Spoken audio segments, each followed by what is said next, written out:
Gold, trusted gold buyers. మీరు తాకట్టు పెట్టిన బంగారాన్ని విడిపించి ఈ రోజు ఉన్న మార్కెట్ ధరకు కొనబడను.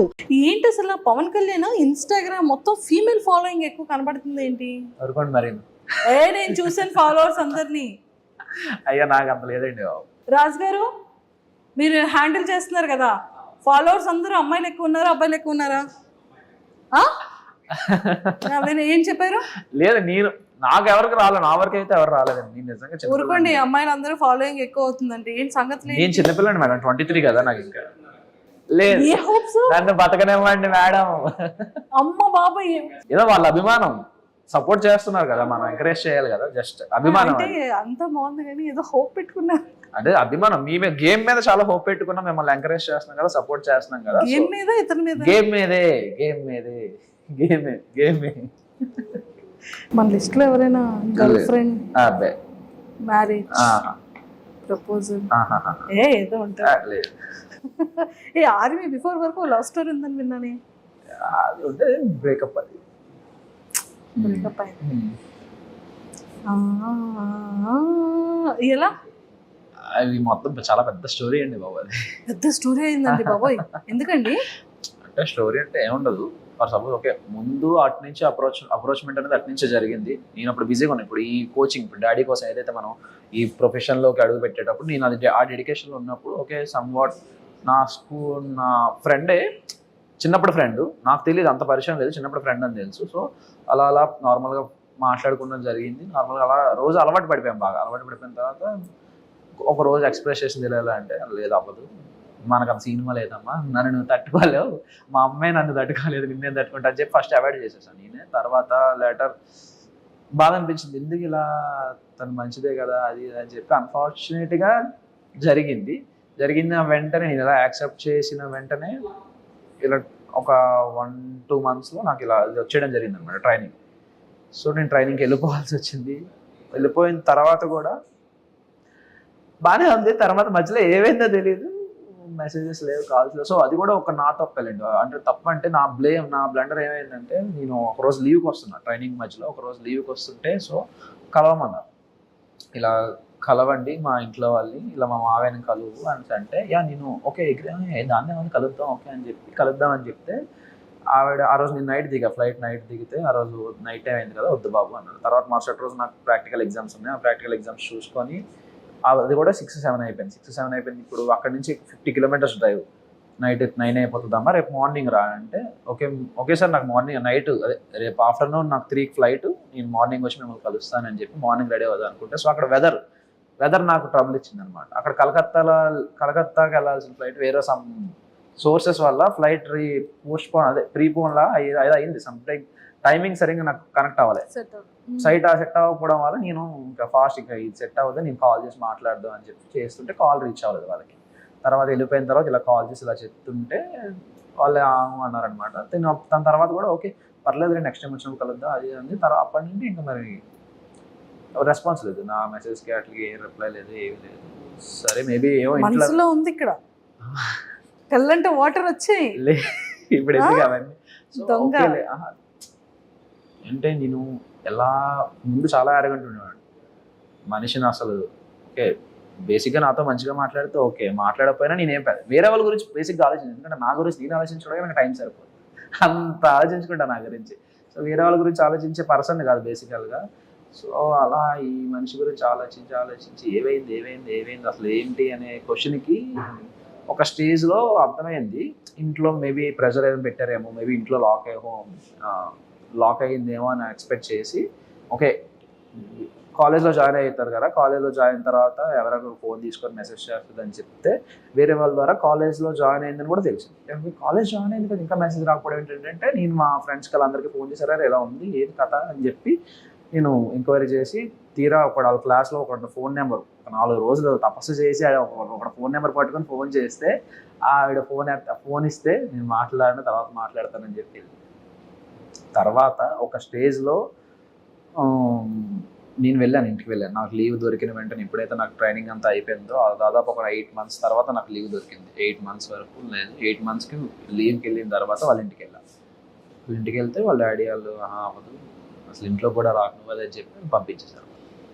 బయటికి పంపించేశారు. So ya okay okay no problem అని చెప్పి నేను సైలెంట్ అయిపోయాను. తర్వాత విషయం ఏం జరిగింది, ఒక 3-4 months తర్వాత వాళ్ళ డాడీకి నేనే ఫోన్ చేశాను. ఏంటంటే అప్పుడు టైం పాస్ కోసం అని చెప్పి నా కాంపిటేటివ్ బుక్స్ అని చెప్పి తనకు పంపించేశాను.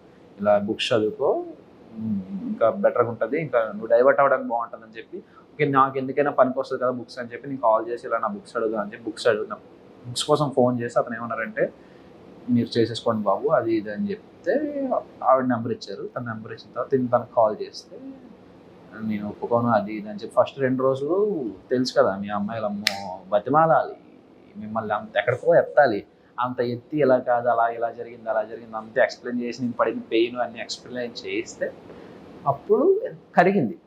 యా ఓకే అని చెప్పి ఒక బాగానే మాట్లాడారు. ఒక 3-4 days తర్వాత మళ్ళీ బ్లాక్ అయింది. ఎందుకు బ్లాక్ అయ్యిందా అనే క్వశ్చన్కి తర్వాత ఇంకో 3 రోజుల తర్వాత మనిషి కనబడట్లేదు. ఏమైంది మనిషి అంటే ఇంకో అఫేర్. ఇది twist, final twist, Pokiri level twist. ఇది ఎవరితోనో వేరే అబ్బాయితో ఎవరితో సంపాట్ అఫేర్ ఉంది. వాళ్ళ ఇంట్లో కూడా తెలుసు, అందుకే నిన్ను ఒప్పుకున్నారు. వాళ్ళ ఇంట్లో తెలిసే కాబట్టి నేను ఒప్పేసుకున్నారు. నువ్వు బెటర్ ఉన్నావు వాళ్ళకన్నా, వాడికన్నా నువ్వు బెటర్ ఉన్నావు అని చెప్పి ఒప్పేసుకున్నారనే తను వెళ్ళిపోయింది. ఎక్కడ నీకు ఏముంటుందో అని చెప్పి చాలా గట్టి దెబ్బ తగిలింది. ఓకే కానీ పెయిన్ ఉంది కదా, అంటే ఎఫర్ట్స్ ఉంది కాబట్టి. ఓకే ఓకే హీరో ఎప్పుడు కూడా అవన్నీ అయిపోయాలండి. ఇప్పుడు అవన్నీ మన గురించి ఎవడు పట్టించుకోవడం కూడా ఇవన్నీ చాలా చాలా చూసా అంటారు ఇలాంటి. ఓకే ఓకే ఓకే ఇలాంటివి చాలా చూసాను. సర్లే అనుకుంటా అన్ని జరుగుతాయి అదే కదా అంతే. సో ఇప్పుడు నిజంగా అందులో ఉండుంటే ఇందులో రాగలడా అగ్ని పరీక్షకి?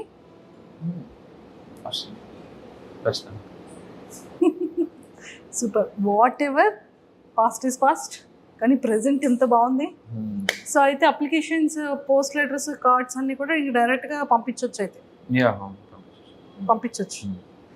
ఎవరికి పంపిస్తారు చూసారా, ఇది కదా ఆన్సర్ వచ్చింది.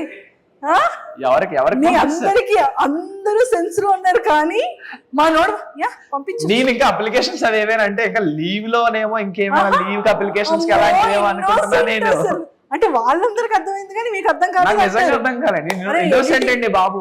లేదు నన్ను గుర్తు చేసుకోండి, అవి నేను ట్రైనింగ్ లో విషయాలు కాదు, ఇక్కడ నార్మల్ నా లీవ్ అప్లికేషన్ గురించి మాట్లాడుతాను.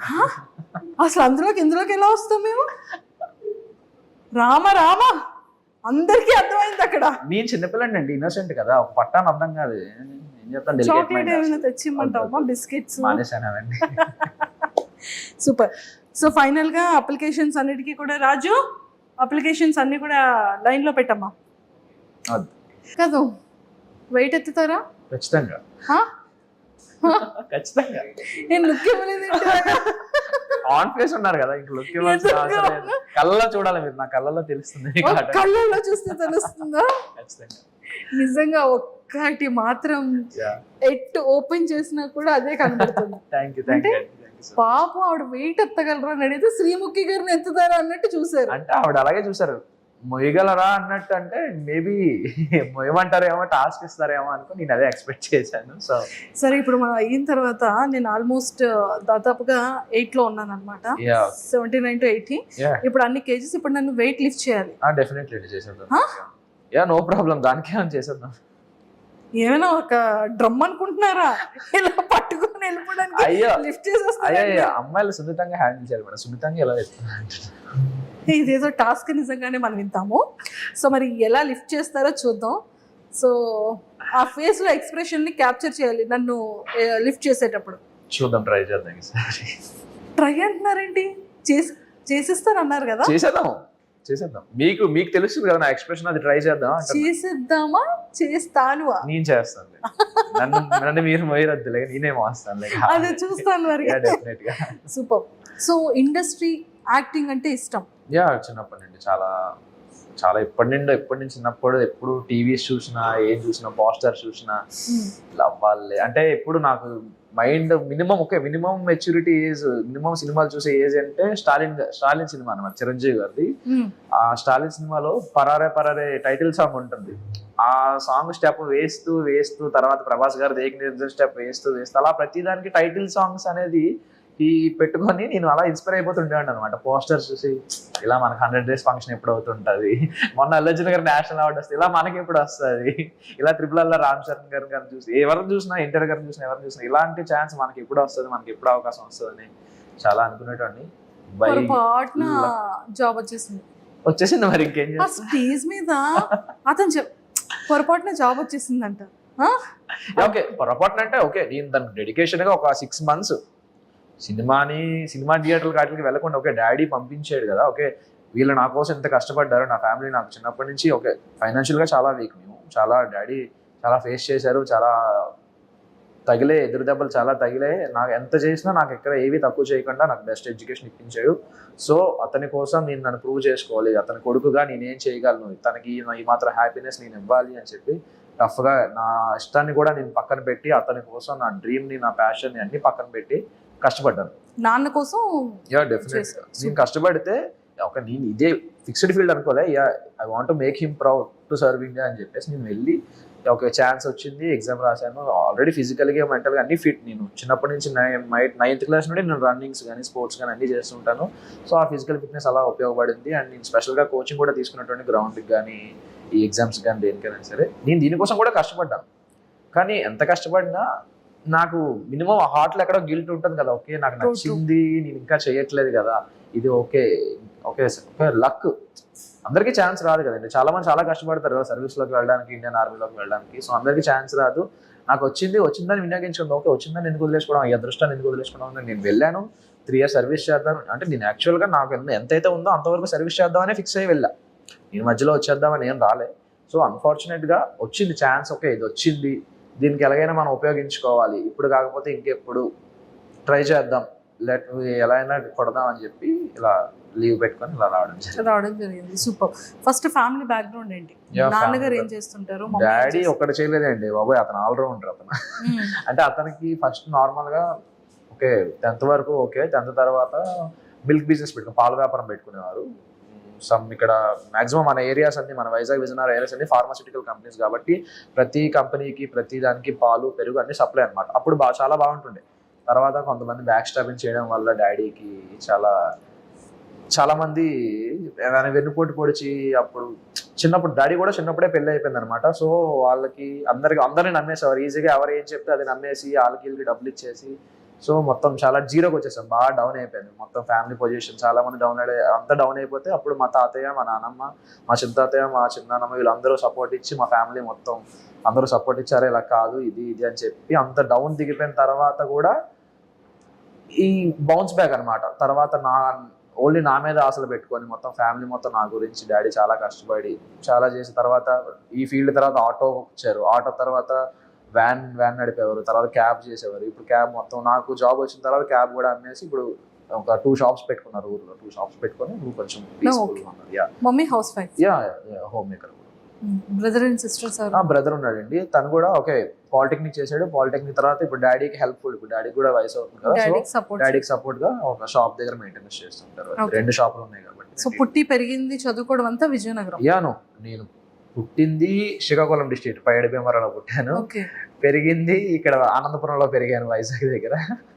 హాస్టల్లో చదువుకుంది కాకినాడ అనమాట.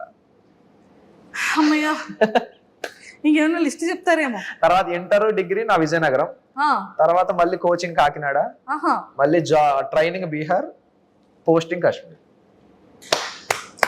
సో మొత్తానికి కాశ్మీర్. అమ్మో, గన్స్ అన్ని చాలా సేఫ్ అండ్ సెక్యూరే కదా? కాశ్మీర్ అంటే సుస్సు వచ్చేస్తుంది. మరేం చేయలేదు, తప్పదు మరి. సరే, డాడీకి ఆర్మీ అంటే ఇష్టమా? He want to be proud, నన్ను ప్రౌడ్ గా చూడాలనుకునేవారు. ఒక దేశానికి సేవ చేస్తే నా కొడుకు దేశానికి సేవ చేస్తే చూడాలంటున్నారు. ఈ వాంట్ బి ఒక మంచి ఒక సర్క్యులర్ ఇన్స్పెక్టర్ అయినా ఒక ఇన్స్పెక్టర్ రేంజ్ లో చూడాలనుకునేవారు నన్ను. అతను ఎప్పుడు తనకి పోలీస్ అంటే ప్యాషన్, డాడీకి పోలీస్ అంటే చాలా ప్యాషన్. చాలా ఇష్టం. Yeah. ఆ ఇష్టంతో డాడీ కోరికను నెరవేర్చడం కోసం ఈ ఫీల్డ్ లోకి నాకు వచ్చారు. కూడా ఉంటుండే చిన్నప్పుడు హీరో ఫీలింగ్ ఉంటది కదా, మనం కూడా అది కూడా సినిమా